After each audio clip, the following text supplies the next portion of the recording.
बात करना। जो बूढ़े माँ बाप तुझे मिल जाएं तो उनसे बड़े अदब के साथ बात करना। वक़्फ़िज़ लहुमा जनाह-ज़ुल्ल मिनर-रहमा वक़ुल रब्बिरहमहुमा कमा रब्बयानी सग़ीरा। और ऐ इंसान, तू जितना बड़ा बन जाए, इलाके का एमएलए बन जाए, एमपी बन जाए, करोड़पति बन जाए, अरबपति बन जाए, जब अपनी माँ के पास बैठा कर, जब अपने बाप के पास बैठा कर, तो अपने आप को डाउन टू अर्थ कर लिया कर, अपने आप को झुका लिया कर, अपने आप को नरम कर लिया कर। अपने आप को कभी अपनी माँ से ऊंचा बनने की कोशिश न करना, अपने बाप से ऊंचा बनने की कोशिश न करना। जितने बड़े भी हो, बाप के लिए तुम बेटे हो, माँ के लिए तुम बेटे हो। अपने माँ बाप के लिए अपने आप को झुका करके रखना, अपने आप को बिछा करके रखना। और अल्लाह ने एक दुआ सिखाई, मेरे भाइयों, इस दुआ को याद कर लो। जब दुआ के लिए हाथ उठाया करो, अपने माँ बाप के लिए ये दुआ जरूर किया करो। रब्बिरहमहुमा कमा रब्बयानी सगीरा। ऐ परवरदिगार, मेरे माँ बाप पर रहम फरमा, जिस तरीके से उन्होंने बचपन में मुझको पाला है। यानी हमारी ये औकात नहीं है, हमारी ये हैसियत नहीं है, हमारे बस की ये बात नहीं है कि हम अपने माँ बाप का बदला उतार सके, उनके एहसानात को उतार सके। हम अल्लाह के हवाले कर रहे हैं कि ऐ अल्लाह, तू हमारे माँ बाप का एहसान तू उतार देना, तू उन पर रहम कर देना। हजरत उमर ने एक आदमी को देखा था, अपनी माँ को अपने कंधे पर बिठा के खाने काबा का तवाफ करा रहा था। अपनी बूढ़ी माँ को अपने कंधे पर बिठाकर खाने काबा का तवाफ करा रहा था। और जब तवाफ करा लेता है, कहता है कि अमीरुल मोमिनीन, ऐ हजरत उमर, आज ऐसा लगता है कि मैंने अपनी माँ का हक अदा कर दिया है, मैंने माँ के दूध का कर्जा उतार दिया है, मैंने माँ के एहसानात का बदला उतार दिया है, मैंने अपने कंधे पर बैठ करके अपनी माँ को तवाफ कराया है। हजरत उमर ने कहा, अरे तू माँ का एहसान उतारने की बात करता है, अभी तो तेरी माँ ने तुझको जन्म देते वक्त जो तेरी माँ के मुंह से जो तकलीफ की आवाज आई थी, जो दर्द की आवाज आई थी, अभी तो तूने उस दर्द की आवाज का भी हक अदा नहीं किया है। माँ ने जन्म देते वक्त जो तकलीफ उठाई थी, अभी तो तूने उस आवाज का भी हक अदा नहीं किया है। अपने माँ बाप का कर्जा हम कभी नहीं उतार सकते मेरे भाई। कुरान की पहली नसीहत, ला तजाल मअल्लाहि इलाहन आखर। ऐ इंसान, अल्लाह के साथ तू किसी और को माबूद न बना, अल्लाह के साथ तू किसी और को मुश्किल कुशा न बना, अल्लाह के अलावा किसी और के आगे तू हाथ न फैला। फतक़ुद मज़मूमम मख़ज़ूला, वरना तू जलील हो करके बैठ जाएगा, रुसवा हो करके बैठ जाएगा। अगर तूने शिर्क कर दिया तो तेरी दुनिया भी बर्बाद हो जाएगी, तेरी आखिरत भी बर्बाद हो जाएगी। दुनिया में हो सकता है तू शादी के बाद कई साल तक औलाद की नेमत से महरूम था, बार बार तू अल्लाह से दुआएं कर रहा था और अल्लाह तेरी दुआ कबूल नहीं कर रहा था। तू मायूस हो गया और तूने जा करके किसी कब्र के पास, किसी मजार के पास, किसी पत्थर के बुत के पास, किसी पेड़ के पास जाकर के हाथ जोड़ दिया और उससे जाकर के तूने औलाद मांग ली। अब जाहिर है औलाद तो देने वाला अल्लाह ही है, मगर आपको जब कब्र के पास जाने के बाद औलाद मिलेगी, तब आपका ईमान बर्बाद हो जाएगा और आपको ये लगेगा कि बाबा की ताकत से मुझे औलाद मिली है, इनके पास मैं आया था तब मुझे औलाद मिली है। अल्लाह तबारक व तआला तेरे ईमान को आजमाने के लिए जब तू किसी शिर्क के अड्डे पर जाएगा और वहां तेरी दिल की मुराद पूरी हो जाएगी, तो तुझको ऐसा लगेगा कि यहां आने से मेरी मुराद पूरी हुई है। हालांकि अल्लाह ताला तेरे ईमान को आजमा रहा है कि तू तौहीद पर कायम रहता है या शिर्क के ऊपर चला जाता है। मेरे प्यारे साथियों, आज कितने मुसलमान हैं जो तौहीद के रास्ते से हट करके शिर्क के रास्ते के ऊपर चल रहे हैं। मुझे याद है 2009 में, आज से तकरीबन 15 साल पहले, मैं नागपुर एक मदरसे में पढ़ा रहा था। नागपुर के एक मदरसे में पढ़ाने के लिए, महाराष्ट्र के अंदर एक जगह है नागपुर, वहां पढ़ाने के लिए मैं गया था, तकरीबन 2 महीना वहां मैंने पढ़ाया था। उस 2 महीने के पीरियड में मैंने सुना वहां पे नागपुर में कि कोई एक बाबा है जिनका नाम है गंदा बाबा। बाबा का नाम क्या है? गंदा बाबा। और जिंदा इंसान था वो, और वो बहुत बड़े कीचड़ के बीच में रहता था, गंदगी के बीच में रहता था, और मर्द और औरतें उसके पास जाते थे और उसके सामने जाकर के अपनी मुसीबतें रखते थे, अपनी हाजतें रखते थे। और वो गंदा बाबा वो गंदगी, वो कीचड़ और वो नापाकी उठा करके जिस औरत को मार देता था, जिस मर्द को मार देता था, वो ये अकीदा रखता था कि बाबा ने मेरी मुराद सुन ली, अब मेरी मुराद पूरी हो जाएगी। और ये काम करने वाला कौन था? मुसलमान था। बाबा के बारे में तो नहीं पता कि वो मुसलमान था कि नहीं था, मगर बाबा के पास जाने वालों में अक्सर लोग कौन थे? मुसलमान थे मेरे भाई। ये मुसलमान का हाल है। जितने शिर्क के अड्डे वहां पर मुसलमान आपको खड़ा हुआ मिल जाएगा। कितनी मुसलमान औरतें आपको कब्रों पर सजदा करते हुए मिल जाएंगी। कितनी मुसलमान औरतें पत्थर के बुत के आगे आपको हाथ जोड़ने वाली भी मिल जाएंगी। क्रिसमस का त्योहार मनाने वाला मुसलमान नौजवान भी आपको मिल जाएगा। याद रखो मेरे प्यारे साथियों, दुनिया के अंदर दौलत तो बहुत सारी दौलतें हैं, मगर सबसे बड़ी दौलत अगर कोई है तो ईमान की दौलत है। सबसे बड़ी अगर कोई दौलत है तो तौहीद की दौलत है। दुनिया की सारी दौलत कमा करके क्या करेंगे हम अगर हमारे पास ईमान की दौलत नहीं होगी, हमारे पास तौहीद की दौलत नहीं होगी। कल कयामत का दिन होगा, अल्लाह ताला पूछेगा, ऐ खैरूगंज के रहने वाले मुसलमान, तू बड़ा गरीब इंसान था, तू झोपड़ी में रहता था, तू महीने का 5-6 हजार रुपया महीना कमाता था, बड़ी मुश्किल से तेरी दाल रोटी चलती थी, तू मेरे पास क्या लेकर के आया है? वो खैरूगंज का एक कमजोर सा गरीब सा मुसलमान अल्लाह की बारगाह में कहेगा, अल्लाह मैं कुछ नहीं लेके आया हूं, मेरे पास धन नहीं है, दौलत नहीं है, खजाना नहीं है, बिल्डिंग नहीं है, मैं करोड़ों का मालिक नहीं हूं, लेकिन अल्लाह मैं तौहीद लेकर के आया हूं। तेरी तौहीद से कभी समझौता न किया, तेरे दर को छोड़ के किसी और के दर के आगे सर न झुकाया। अय अल्लाह मांगा तो तुझसे मांगा, अय अल्लाह दुआ की तो तुझसे की, अय अल्लाह भरोसा किया तो तेरे ऊपर किया। अय अल्लाह मैं तौहीद लेकर के आया हूं, मैं ईमान लेकर के आया हूं। और वो गरीब मुसलमान, वो गांव देहात का रहने वाला गरीब मुसलमान जिसके पास कुछ नहीं था, कमजोर से मकान में रहता था, तौहीद लेके अल्लाह क्या जाएगा, अल्लाह उसको जन्नत में दाखिल करेगा। और वहीं वो आदमी जो मुंबई के और दिल्ली के और कलकत्ता के बड़े करोड़ों और अरबों के महल में रहता था, वो इंसान अल्लाह के पास आएगा और कहेगा, अय अल्लाह बहुत पैसे वाला हूं, बहुत दौलत है मेरे पास, बहुत बड़ा बंगला है मेरा। अल्लाह पूछेगा, तेरे पास ईमान है क्या? तेरे पास तौहीद है क्या? तू क्या एक अल्लाह को मानता था? क्या तू एक अल्लाह पर ईमान रखता था? वो कहेगा, नहीं है अल्लाह, मैं तो मुसलमान भी अपने आप को कहता था, मेरे नाम के आगे खान भी लगता था, लोग बड़े फक्र से भाईजान करते थे। और गणेश जी का त्योहार आता था तो मैं गणेश जी की भी पूजा करता था, मैं दिवाली भी मनाता था, मैं होली भी मनाता था। अय अल्लाह मैं नमाज भी पढ़ता था और बुत के आगे भी सजदा करता था।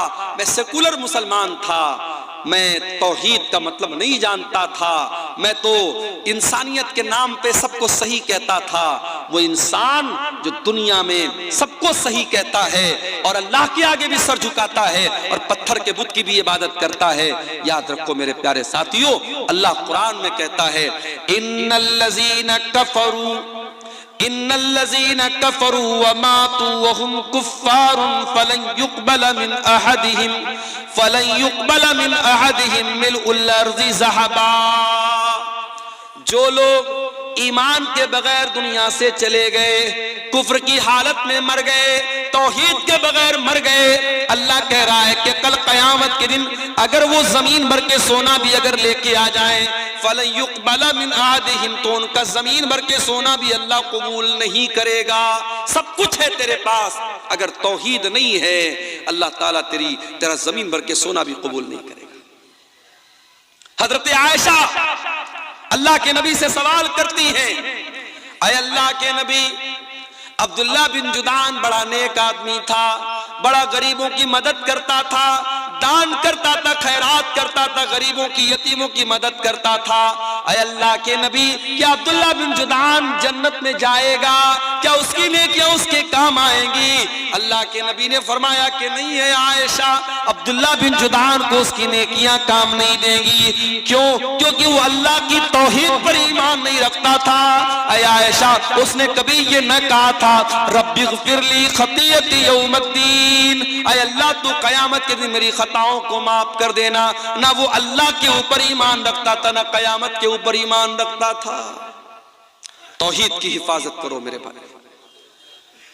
मैं आज अफसोस के साथ ये बात कहना चाहता हूं कि अब हमारी शेरशाहबादी बरादरी में, हमारे अहले हदीसों में भी अब बहुत सारे ऐसे काम होने लगे हैं जो तौहीद के खिलाफ है।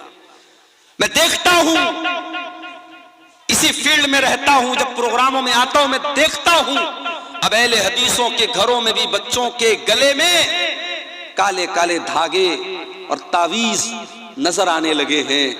जिन घरों में औरतें जाहिल हैं, जिन घरों में औरतों को तौहीद के बारे में नहीं मालूम, उन घरों में बच्चों को तावीज भी पहनाया जा रहा है, उनको नजर का टीका भी लगाया जा रहा है, उनके हाथों में गंडा भी बांधा जा रहा है। मेरे प्यारे साथियों, कभी ये मत सोचना कि हम अहले हदीस हैं, हमारा अकीदा तो पत्थर की लकीर है, हमारा अकीदा कभी खराब नहीं हो सकता। अगर आपने अपने बच्चों और अपनी फैमिली के अकीदे पर ध्यान न दिया तो याद रखो मेरे प्यारे साथियों, हमारे और आपके घर में भी शिर्क आ सकता है। अगर इब्राहीम अलैहिस्सलाम जैसा पैगंबर अल्लाह से दुआ करता है कि ऐ अल्लाह मेरी औलाद को तो शिर्क से बचाना, ऐ अल्लाह वजुनूबनी व बनी अन नअबुदल असनाम, मुझे और मेरी औलाद को बुत परस्ती से बचाना, शिर्क से बचाना। अगर इब्राहीम जैसे पैगंबर को ये डर है तो हमें और आपको अपने बच्चों के बारे में ज्यादा डरना चाहिए और हमें अपने बच्चों की और अपनी तौहीद की फिक्र करना चाहिए। अल्लाह ने पहली नसीहत की, ला तजअल मा अल्लाहि इलाहन आखर, अल्लाह के साथ किसी को शरीक मत करना। दूसरी नसीहत, वक़ज़ा रब्बुका अल्ला ताबुदू इल्ला इय्याह, तुम्हारे रब का ये हुक्म है कि इबादत करो तो उसी की करो, तौहीद पर कायम रहो। पहला भी हुक्म तौहीद का, दूसरा भी हुक्म तौहीद का। फिर तीसरा हुक्म दिया, व बिल वालिदैन इहसाना, और तीसरा हुक्म यह है कि अपने वालिदैन के साथ, अपने माता पिता के साथ तुम अच्छा सलूक करते रहना। जिस माँ ने 9 महीने तुमको पेट में रखा है, जिस बाप ने उंगली पकड़ के चलना सिखाया है, जिस माँ ने अपने खूने जिगर को दूध की शक्ल में तुझको पिलाया है, जिस बाप ने तेरे आराम की खातिर अपने आराम को कुर्बान किया है, उस माँ के साथ, उस बाप के साथ हमेशा अच्छा सलूक करना, उनको तकलीफ न देना। कभी पेट में गैस हो जाती है ना, इंसान बेचैन हो जाता है। कभी डॉक्टर के यहाँ जाओ तो सबसे ज्यादा आपको गैस के पेशेंट मिलेंगे। बड़े बड़े हॉस्पिटलों में चले जाओ तो सबसे ज्यादा भीड़ कहाँ रहेगी? पेट के डॉक्टर के पास रहेगी, गैस्ट्रोलॉजिस्ट के पास रहेगी। पेट के अंदर जरा सी गैस हो जाए, इंसान डॉक्टरों के पास भागता है। अगर 1 घंटा आपके पेट में कोई चीज रह जाए, आप बेचैन हो जाएंगे। मेरे प्यारे साथियों, जिस पेट में 1 घंटा तक आप कुछ हवाओं को अपने पेट में रहने नहीं देते, थोड़ी सी गैस पेट में बन जाए तो जीना हराम हो जाता है। उसी पेट में एक औरत 9 महीने तक अपने बच्चे को रखती है। जरा कैलकुलेटर ले जाकर के चेक कर लेना कि 9 महीने में कितने घंटे और कितने मिनट आते हैं। 1 घंटा आप अपने पेट में कोई एक्स्ट्रा बोझ नहीं रख सकते। माँ अपने बच्चे को 9 महीने में तकरीबन 4000 से भी ज्यादा घंटे तक अपने पेट में अपने बच्चे को रखती है। और जब बच्चे को जन्म देती है तो समझो कि वो जीवन की बहुत बड़ी अग्नि परीक्षा देती है, अपने जिंदगी को दांव पे लगा देती है, और तब जाकर के बच्चा पैदा होता है। और वही बच्चा जब जवान होता है, उस माँ को गाली दे के घर से निकाल भी देता है। वही बच्चा जब जवान होता है, उसी बाप के साथ बदतमीजी करता है, बाप को बुरा भला कहता है। और ऐसे भी बदनसीब बेटों को मैंने देखा है जिन्होंने अपने बाप के ऊपर हाथ तक उठाया है। याद रखो मेरे प्यारे साथी, इस दुनिया में अल्लाह ने अगर हम पर एहसान किया है, हमें पैदा किया है, तो हमें पैदा करने का सबब और जरिया अल्लाह ताला ने हमारे माता पिता को बनाया है, हमारे माँ बाप को बनाया है। माँ के मरने के बाद माँ की तरफ से मदरसे में चंदा देने वालों, माँ की तरफ से मदरसे में बिल्डिंग बनवाने वालों, माँ की तरफ से इलाके में ट्यूबवेल लगवाने वालों, तुम्हारी माँ को तुम्हारे उसके मरने के बाद तुम्हारी नेकियों की जरूरत नहीं है। माँ की जिंदगी में माँ को तुम्हारी जरूरत है, बाप की जिंदगी में बाप को तुम्हारी जरूरत है। बाप जिंदा था, बिस्तर पे बैठ करके खांसता था, तूने 10 रुपए की दवा तक उसको न दी। माँ बिस्तर पे तड़पती थी, तो बीवी के साथ आराम से लेटा रहता था, तुझे माँ की कभी कोई चिंता न हुई। तू अपने बच्चों के साथ बैठ करके अच्छे खाने खाता था, तेरी माँ बेचारी कई कई दिन तक भूखी रह जाती थी। और आज माँ के मरने के बाद तू लाखों करोड़ों दान और खैरात में लुटा रहा है। बंद कर दे ये नौटंकी और बंद कर दे ये ड्रामेबाजी। तेरी माँ को तेरी इस ड्रामेबाजी की कोई जरूरत नहीं है, ना अल्लाह को कोई जरूरत है। वबिल वालिदैन एहसाना, अल्लाह दूसरा हुक्म ये दे रहा है कि अपने माता पिता के साथ अच्छा सलूक करो। अय अल्लाह, मेरी मां 70 साल की हो गई है, बिस्तर पे पाखाना कर देती है। अय अल्लाह, मेरे लिए बड़ी तकलीफ का मौका आ गया, बड़ी आजमाइश का मौका आ गया, मैं क्या करूं? घर में कोई देखभाल करने वाला नहीं है, बूढ़ी माँ बिस्तर पर पेशाब व पाखाना कर रही है, अल्लाह मैं क्या करूं? अल्लाह कह रहा है इम्मा यबलुगन्ना इंदकल किबरा अहदुहुमा औ किलाहुमा फला तकुल लहुमा उफ्फिन। ऐ इंसान, ये तो तेरी खुशनसीबी है, ये तो तेरी खुशकिस्मती है कि तुझे बूढ़े माँ बाप मिले हैं। जाओ जरा उन बच्चों से पूछो जिनकी माँ जल्दी उनको छोड़ के चली गई, उनकी शादी के पहले माँ चली गई, अब शादी होती है तो वो बेचारा तरसता है कि काश मेरी माँ भी होती। उसके बच्चे पैदा होते तो वो तरसता है कि काश मेरी माँ जिंदा होती तो कम से कम मेरे बच्चों को दादी का प्यार मिलता, मेरा बाप जिंदा रहता तो मेरे बच्चों को दादा का प्यार मिलता। जिंदगी के बहुत सारे ऐसे मोड़ आते हैं जब इंसान अपने माँ बाप के मशवरे की जरूरत महसूस करता है। अगर बूढ़े माँ बाप मिले हैं मेरे प्यारे साथियों, तो इसको अपने लिए बोझ मत समझो। कुरान कहता है इम्मा यबलुगन्ना इंदकल किबर अहदुहुमा औ किलाहुमा, अगर तुम्हारे माँ बाप में से कोई एक तुमको बुढ़ापे में मिल जाए या दोनों बुढ़ापे में मिल जाए, पहले एक का जिक्र किया बाद में दोनों का किया।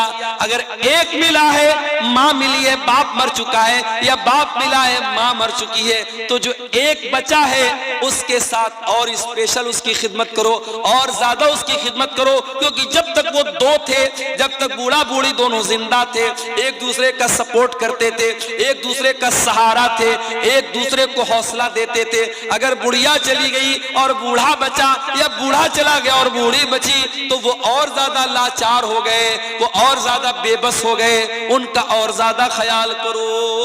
अल्लाह अकबर। एक बचा है तो उसका और ज्यादा ख्याल करो।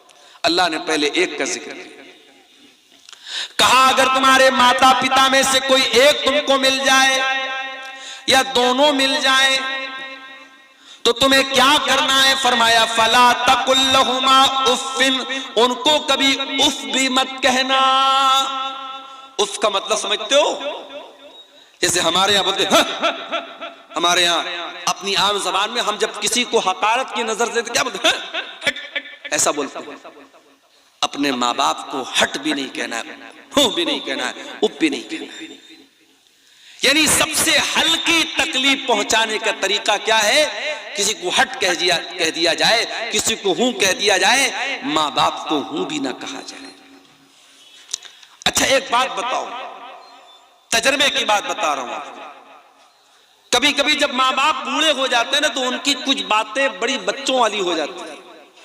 जैसे बच्चे हर बात के लिए जिद करते हैं, बूढ़े माँ बाप भी जिद करने लगते हैं।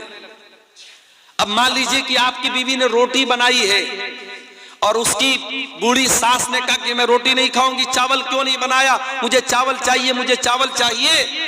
तो आपको लगता है यार मेरी बूढ़ी माँ क्यों जिद कर रही है, रोटी क्यों नहीं खा रही।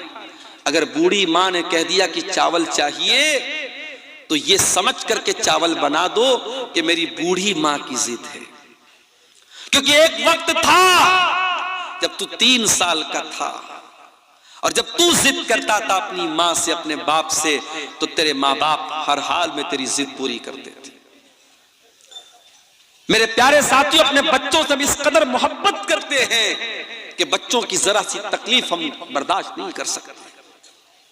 तो जब वही हमारे माँ बाप जब बूढ़े हो गए, तो हम अपना बचपन याद करें कि जब हम छोटे थे हमारे माँ बाप ने हम पर मोहब्बत लुटाई थी। आज वो बूढ़े हो गए हैं और अल्लाह ताला कुरान में कहता है जिसको हम उम्र दराज बना देते हैं, बूढ़ा बना देते हैं, वमन नुअम्मिरहु नुनक्किसु फिल खल्क, उसे उल्टा कर देते हैं। बचपन की जिद और बचपन की शरारत और बचपन का लड़कपन बुढ़ापे में लौट जाता है। तो बूढ़े माँ बाप की बहुत सारी जिद को नजरअंदाज कर दिया करो मेरे भाई।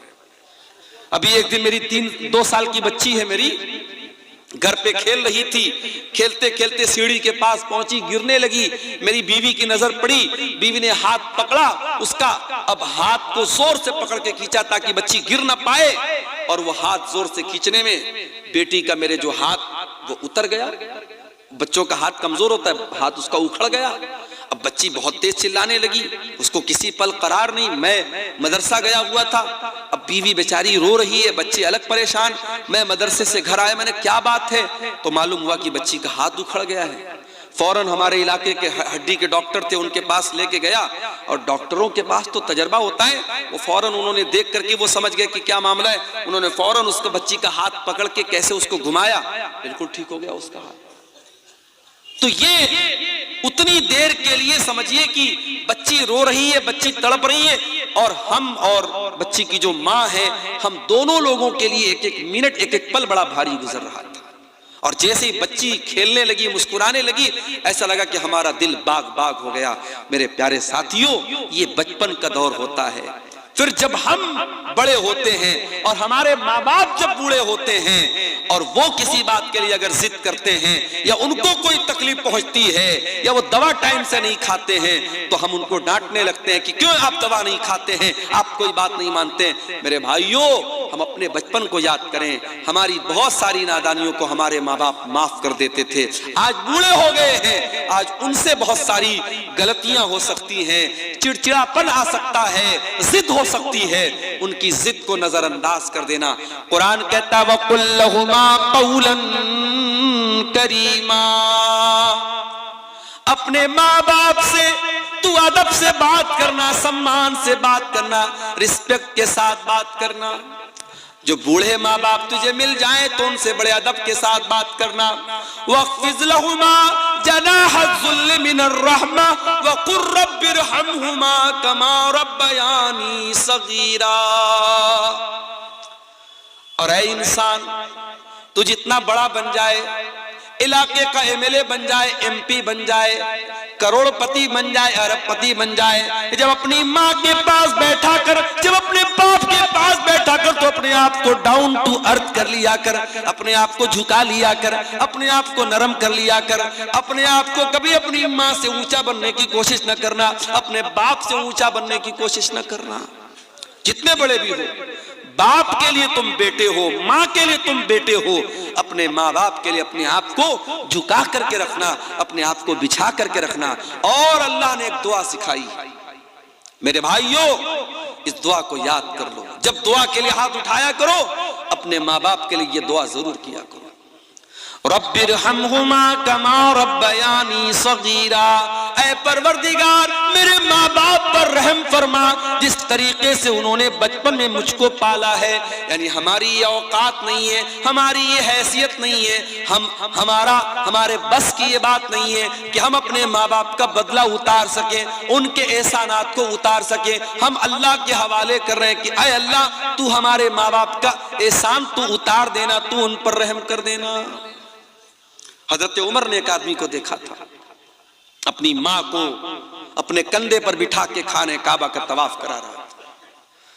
अपनी बूढ़ी माँ को अपने कंधे पर बिठाकर खाने काबा का तवाफ करा रहा था।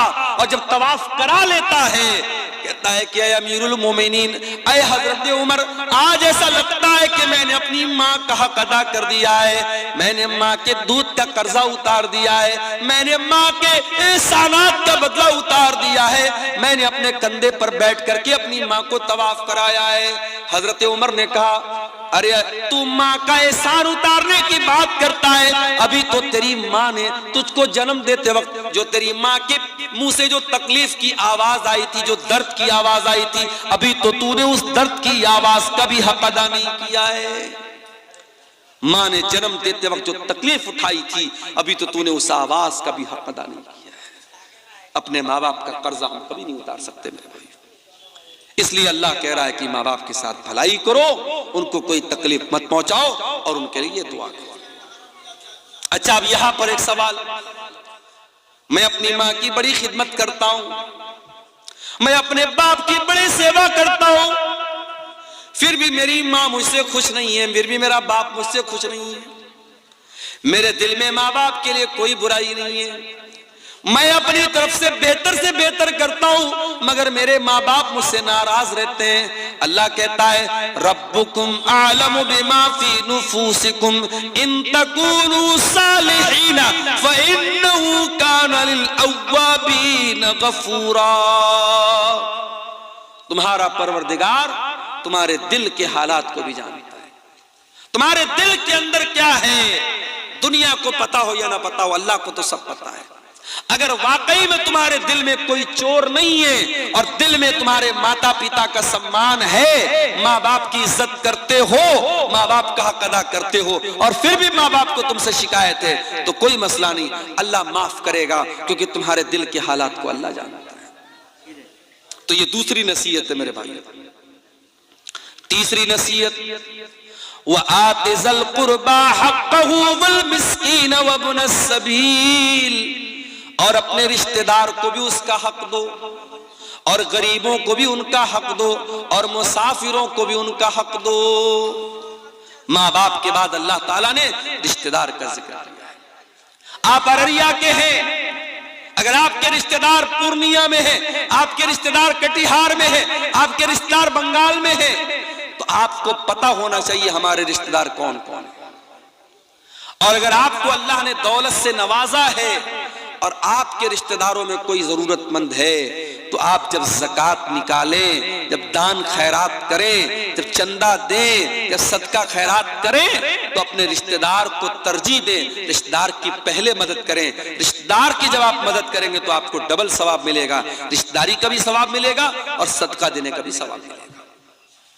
आज बड़े अफसोस की बात है, एक इंसान मदरसे में बढ़ चढ़ करके हिस्सा लेता है, मस्जिद बनवाने में बढ़ चढ़ करके हिस्सा लेता है, और उसका अपना सगा भाई बेचारा परेशान हाल है, दाने दाने का मोहताज है, उसके बच्चे भूखे रहते हैं, उसके पास ढंग का मकान भी नहीं है। मेरे प्यारे साथियों, ये इंसानियत नहीं है, ये इस्लाम नहीं है, ये शरीयत नहीं है कि आप पेट भर के खाना खा लें और आपका अपना भाई भूखा प्यासा रहे। अल्लाह कह रहा है, व आतिज़ल कुर्बा हक़्क़हु, अपने रिश्तेदार को उसका हक दो, वल मिस्कीन, और जो गरीब लोग हैं, जो मिस्कीन लोग हैं, जो समाज का दबा हुआ तबका है, उसकी तुम मदद करो। वब्न सबील, और कोई मुसाफिर है, यूपी से आया है, आसाम से आया है, कश्मीर से आया है, सफर में उसकी किसी ने पॉकेट मार ली, उसका पर्स चोरी हो गया, अब बेचारा वो मदद मांग रहा है, मुसाफिर है, मजबूर है, उसकी मदद करो, उसको तुम अपने माल, अपनी ज़कात की रकम भी उसको तुम दे सकते हो। अल्लाह ने माँ बाप का जिक्र करने के बाद ये तीसरी नसीहत की कि रिश्तेदार को, गरीब को और मुसाफिर को उसका हक। उसके बाद चौथी नसीहत, वला तुबस्सिर तबजीरा, और अल्लाह के बंदो माल के अंदर फजूल खर्ची ना करना, नाजायज जगहों पर अपना माल खर्च ना करना। इन्नल मुबज्जिरीन कानू इख्वान शयातीन, बेशक फजूल खर्ची करने वाले, शराब पर पैसा लुटाने वाले, जिना पर पैसा लुटाने वाले, लड़कियों के नंबर पर रिचार्ज करवाने वाले, नाजायज रिश्ता बनाने के लिए अय्याशी करने वाले और हराम जगहों पर पैसा खर्च करने वाले, इन्नल मुबज्जिरीन कानू इख्वान शयातीन, वो शैतान के भाई हैं। पैसा हमारा नहीं, कोई ये ना कहे पैसा मेरा है, नहीं, हमारी क्या औकात है मेरे भाई, पैसा अल्लाह का है, अल्लाह ने हमको दिया है, अल्लाह ने हमको दिया है।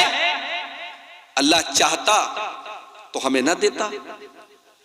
और ये भी याद रखो, दुनिया में दौलत इंसान के टैलेंट से नहीं मिलती, इंसान के इल्म से नहीं मिलती।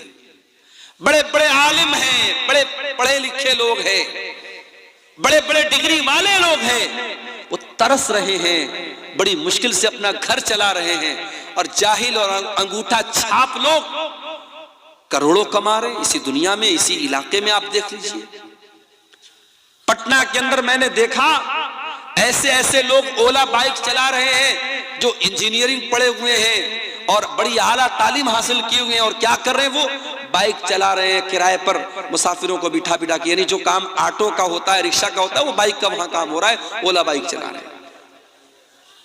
तो पढ़ाई लिखाई से पैसा नहीं का ताल्लुक नहीं है मेरे भाई।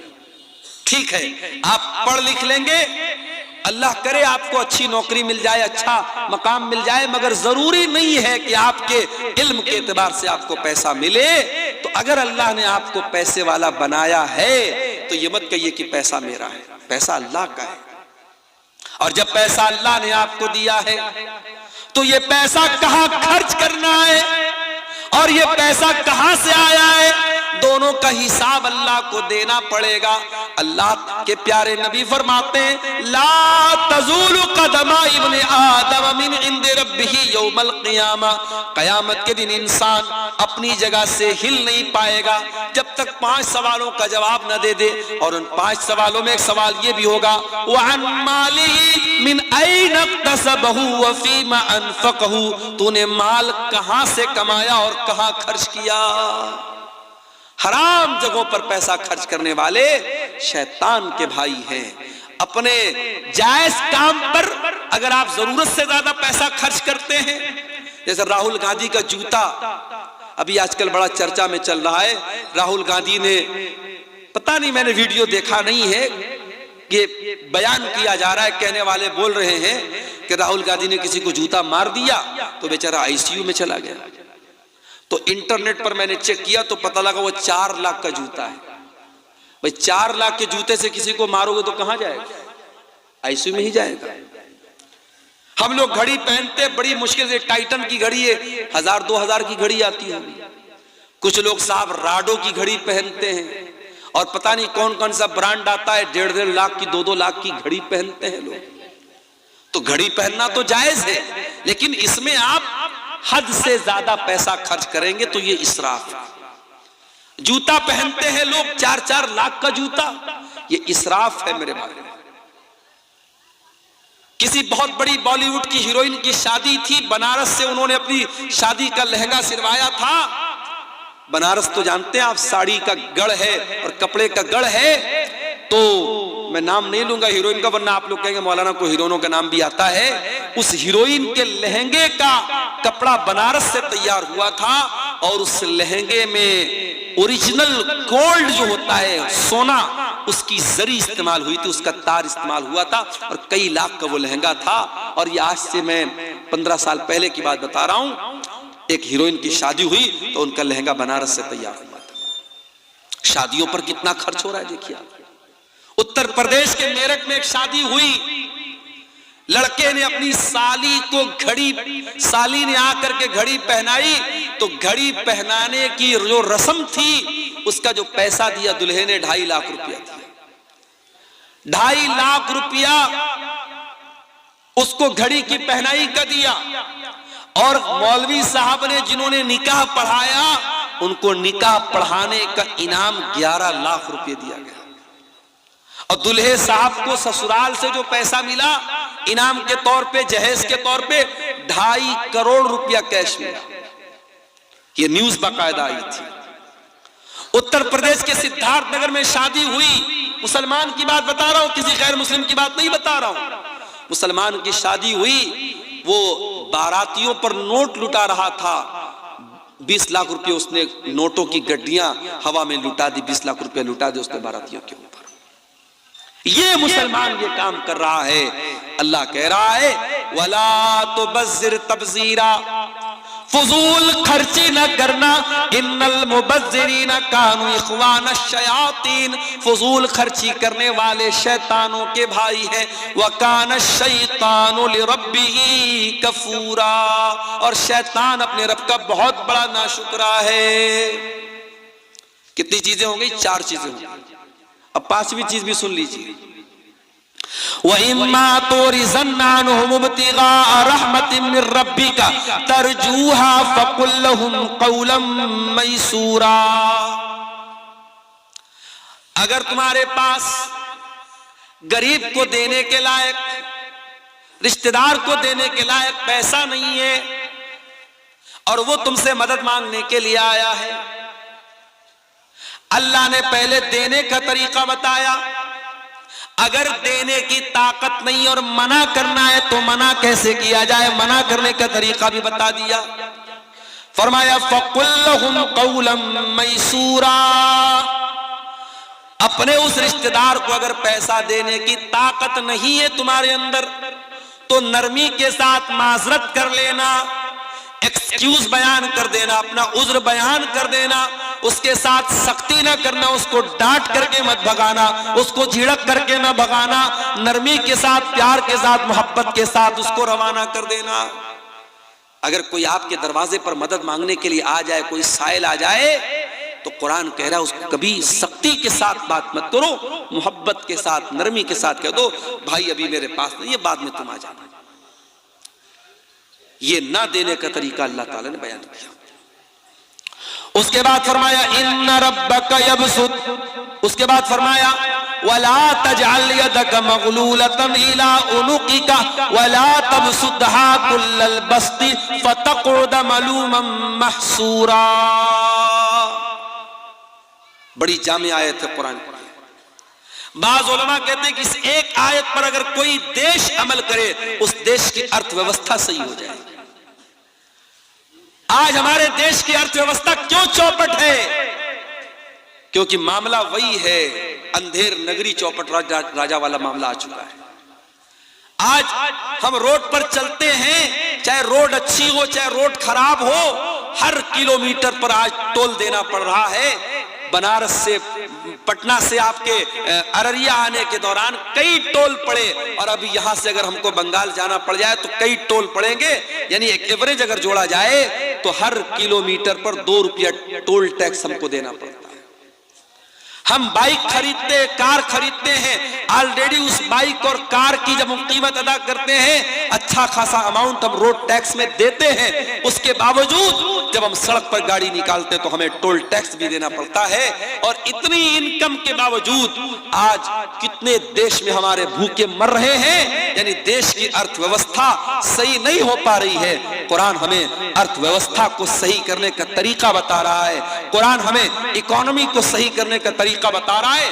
अल्लाह कह रहा है वला तजअल यदका मगलूलतन इला उनुकिका, अपनी गर्दन को अपने हाथ को अपनी गर्दन से बात करके मत रखो।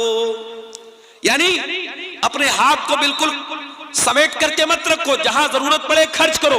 वला तबसुतहा कुल्लल बस्ती, और अपने हाथ को पूरी तरीके से फैला भी मत दो।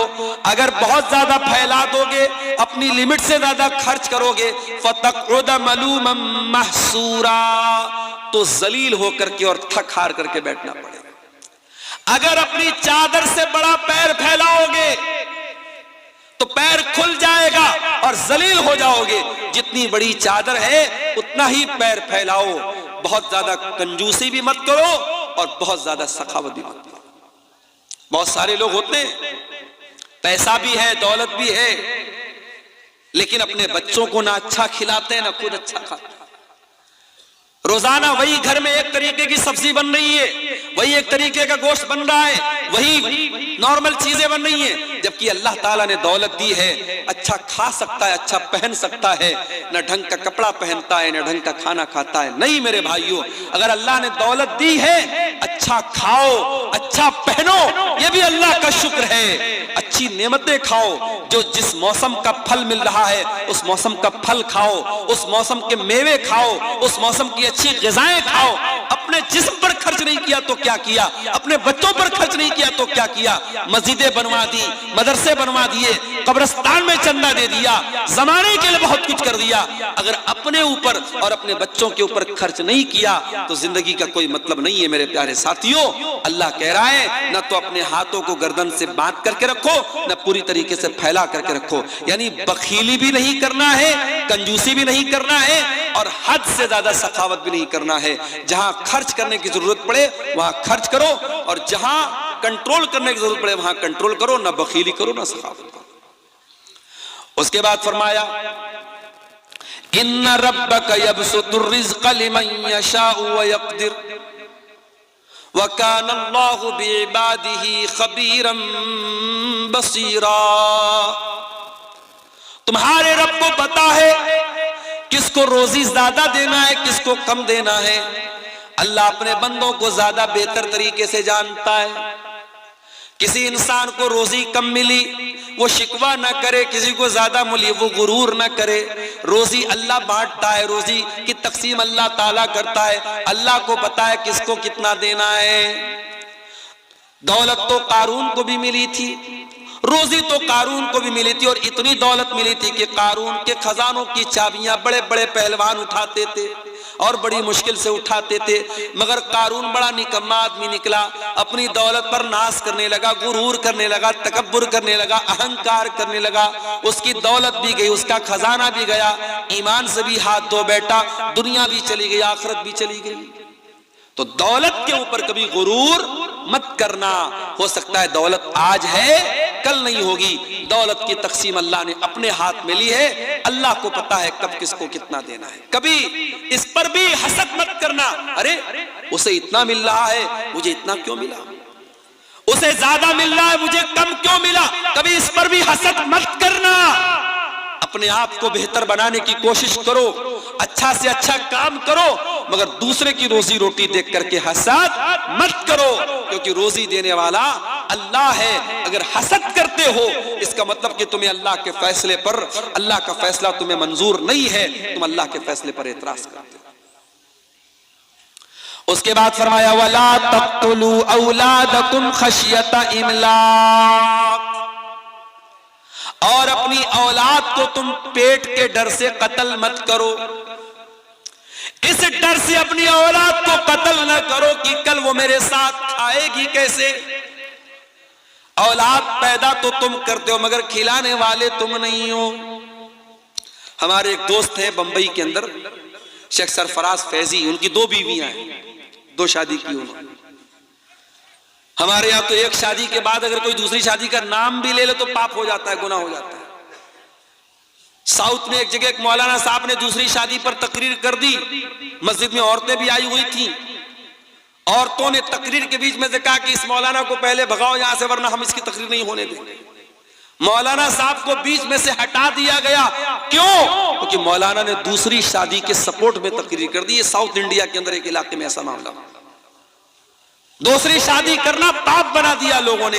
जिना करने वाले जिना कर रहे हैं, एक्स्ट्रा मैरिटल अफेयर करने वाले एक्स्ट्रा मैरिटल अफेयर कर रहे हैं। शादीशुदा औरत किसी से नाजायज ताल्लुक बना रही है, शादीशुदा मर्द किसी से नाजायज ताल्लुक बना रहा है। समाज को उसकी चिंता नहीं है, समाज को इसकी चिंता है। अरे तो 2 शादी कर दी, बड़ा अय्याश आदमी है, बड़ा गड़बड़ आदमी है। समाज तो समाज, उस इंसान की पहली बीवी की नजर में ये बहुत बड़ा पाप है। अगरचे वो आदमी पहली बीवी का सारा हक अदा करता हो, उसके हक में कोई कमी ना करता हो, फिर भी पहली बीवी इस बात के लिए बिल्कुल तैयार नहीं है कि शौहर दूसरी शादी करे। अभी मुंबई में हमारे एक साथी हैं, दोस्त हैं, उन्होंने 2 शादियां की। पहली बीवी से उनको 7 बच्चे थे और दूसरी बीवी से भी उनको एक बच्ची पैदा हुई है। अभी उन्होंने फेसबुक पर लिखा था कि अल्लाह के फजलो करम से 4 बेटे और 4 बेटियां। मौलवी हैं साहब, मौलवी हैं, पढ़ाते हैं, तकरीर करते हैं। हमारे यहाँ बच्चों को जब मौलवी बनाने की बात आती है तो लोग कहते हैं कहां से खाएगा, कहां से खाएगा। और यहाँ मौलवी के 8-8 बच्चे हैं और मौलवी इस बात की चिंता नहीं करता है कि कहां से खाए। याद रखो मेरे भाइयों, अपनी औलाद को हम नहीं खिलाते हैं, औलाद को अल्लाह खिलाता है। कभी पेट के डर से औलाद को कत्ल मत करना। और मसला नोट कर लो, अगर आप फैमिली प्लानिंग करते हैं, एक बच्चा पैदा हुआ, अभी आप बच्चा नहीं चाहते हैं, तो बच्चे की पैदाइश ना हो उसके लिए अगर आप कोई तरीका अपनाते हैं, जो तरीका हमारे आम तौर से चलता है, तो उसके बारे में तो इजाजत और गुंजाइश के रास्ते हैं। लेकिन अगर प्रेगनेंसी हो गई है और बच्चा मां के पेट में वजूद पा चुका है, अब उस बच्चे को अगर कोई खत्म कर देता है कि नहीं साहब मेरा ऑलरेडी एक बच्चा है, 2 बच्चा है, तीसरा बच्चा मैं कहां से इसको पालूंगा, कैसे पढ़ाऊंगा, कैसे लिखाऊंगा, और उस बच्चे को अगर कोई मां के पेट में कत्ल कर देता है तो ये समझो वैसा ही गुनाह है जैसे बच्चे के पैदा होने के बाद कोई उसका गला दबा दे। बच्चे के पैदा होने के बाद कोई उसको मार डाले, उतना ही बड़ा गुनाह है मां के पेट में एबॉर्शन कर देना और मां के पेट में बच्चे को खत्म कर देना। अल्लाह के नबी से पूछा गया सबसे बड़ा गुनाह क्या है? आपने फरमाया अंतजाल लिल्लाहि निद्दन व हुवा खलक़क, सबसे बड़ा गुनाह यह है कि तुम अल्लाह के बराबर किसी को ठहराओ। फिर पूछा गया अल्लाह के नबी उसके बाद सबसे बड़ा गुनाह क्या है? आपने फरमाया अन्तक़्तुल वलदक खशियता यतममक, दूसरा बड़ा गुनाह यह है कि अपनी औलाद को कत्ल कर दो इस डर से कि तुम्हारे साथ खाएगी। फिर पूछा गया अल्लाह के नबी उसके बाद सबसे बड़ा गुनाह क्या है? आपने फरमाया अंतुज़ानिया हलीलता जारिक, अपने पड़ोसी की बीवी के साथ तुम ज़िना करो। औलाद को कत्ल करना दूसरा बड़ा गुनाह है। औलाद को कत्ल मत करो। और सुन लीजिए, आज 1400 साल पहले लड़की पैदा होती थी और लोग उसको मार डालते थे। अरब के अंदर कुछ कबीले इतने जाहिल थे, बेटी पैदा होती थी उसको मार डालते थे। आज हम लोग इतने जाहिल तो नहीं है, पढ़े लिखे लोग हैं, मगर आज भी बेटी को मारते हैं। कभी मां के पेट में मार देते हैं, कभी पैदा होने के बाद हॉस्पिटल में छोड़ के चले जाते हैं, कभी जहेज के नाम पर बहू को जला देते हैं, कभी इस बेटी को हम इसकी तरबियत सही तरीके से नहीं करते और मुसलमान की बेटी किसी गैर के साथ फरार हो जाती है, गैर मुस्लिम के साथ जाके शादी करती है और अपनी दुनिया और आखिरत को बर्बाद कर लेती है। वला तक़्तुलू औलादकुम, अपनी औलाद को कत्ल मत करो मेरे प्यारे साथियों। याद रखो ये मदरसे इसीलिए चल रहे हैं कि आपके बच्चे दीन की तालीम हासिल करें।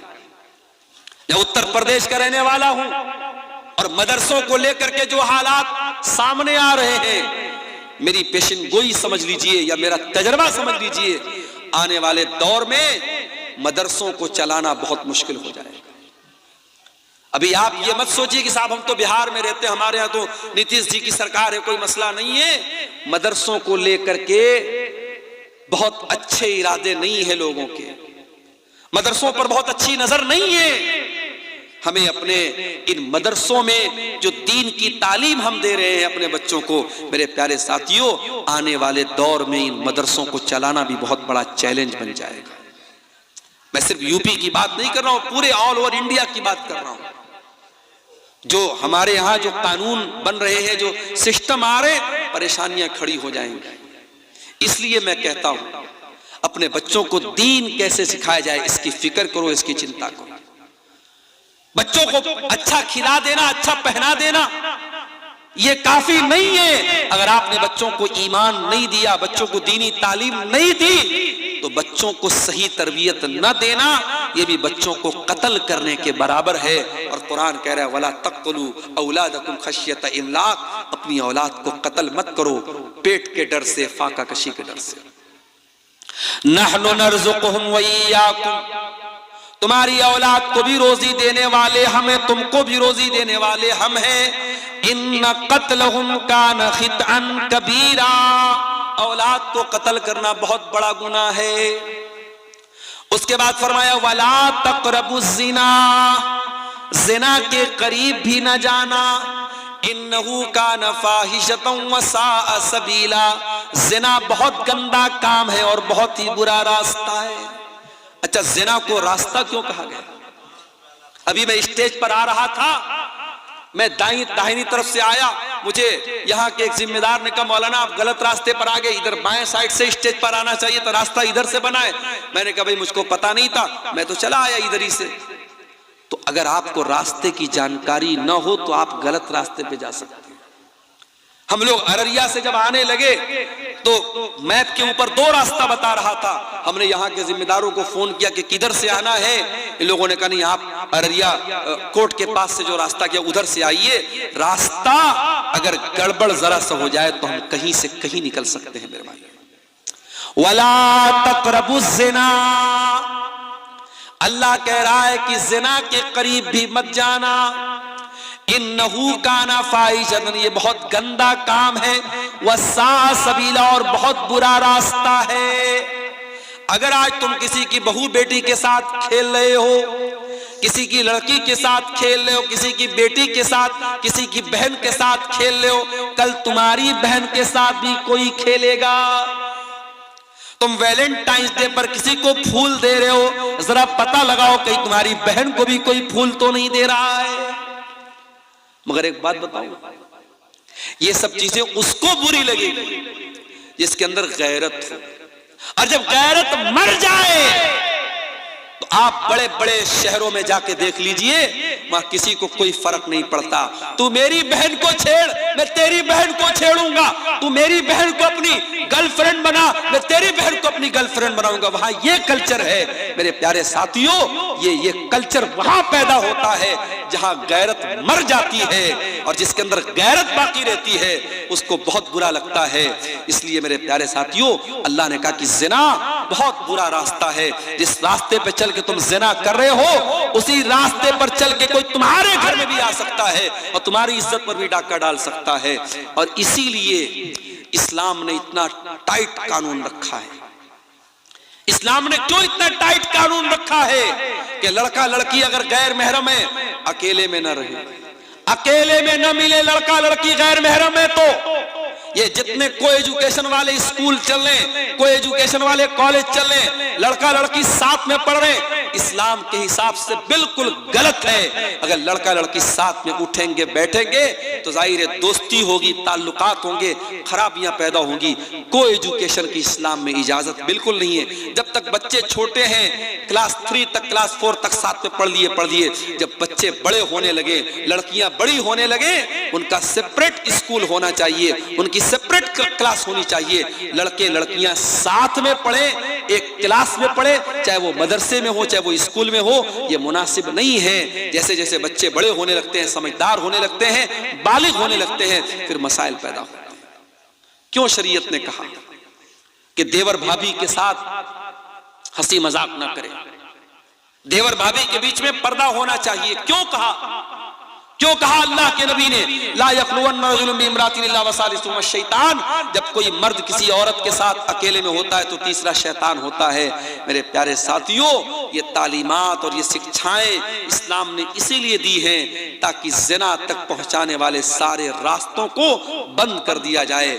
वला तक़रबुज़ ज़िना, ज़िना के करीब भी मत जाना। उसके बाद फरमाया वला तक़्तुलुन नफ़्सल्लती हर्रमल्लाहु इल्ला बिल हक़्क़ि, और किसी निर्दोष की हत्या मत करना, किसी बेकसूर को कत्ल मत करना। हाँ, जिसको कत्ल करने की अल्लाह ने इजाजत दी है, अल्लाह ने 3 लोगों को कत्ल करने की इजाजत दी। 3 लोगों को कत्ल किया जा सकता है इस्लामी हुकूमत के अंदर। नंबर 1, अस्सय्यबुज़्ज़ानी, शादीशुदा अगर कोई मर्द है या औरत है जिना कर लेता है और इस्लामी हुकूमत है, इस्लामी अदालत है और जिना साबित हो गया है, पत्थरों से मार मार के खत्म कर दिया जाएगा, कत्ल कर दिया जाएगा। नंबर 2, अगर कोई किसी को कत्ल कर दे तो कातिल को कत्ल के बदले में कत्ल कर दिया जाएगा, किसास ले लिया जाएगा। ये दूसरा कत्ल है जो इस्लाम में जायज है। और तीसरा कत्ल, इस्लामी हुकूमत के अंदर अगर कोई मुसलमान है और वो मुर्तद हो जाए, इस्लाम को छोड़ दे, इस्लाम का इनकार कर दे, मुर्तद हो जाए और ये साबित हो जाए कि इस्लामी हुकूमत के अंदर ये था और पहले से मुसलमान था। पहले से अगर गैर मुस्लिम था कोई मसला नहीं, पहले से मुसलमान था और मुसलमान होकर के मुर्तद हो गया, इस्लाम में उसकी सजा सजाए मौत है। ये 3 कत्ल इस्लाम में इजाजत है। इस्लाम में किसी निर्दोष की हत्या की इजाजत नहीं है। उसके बाद फरमाया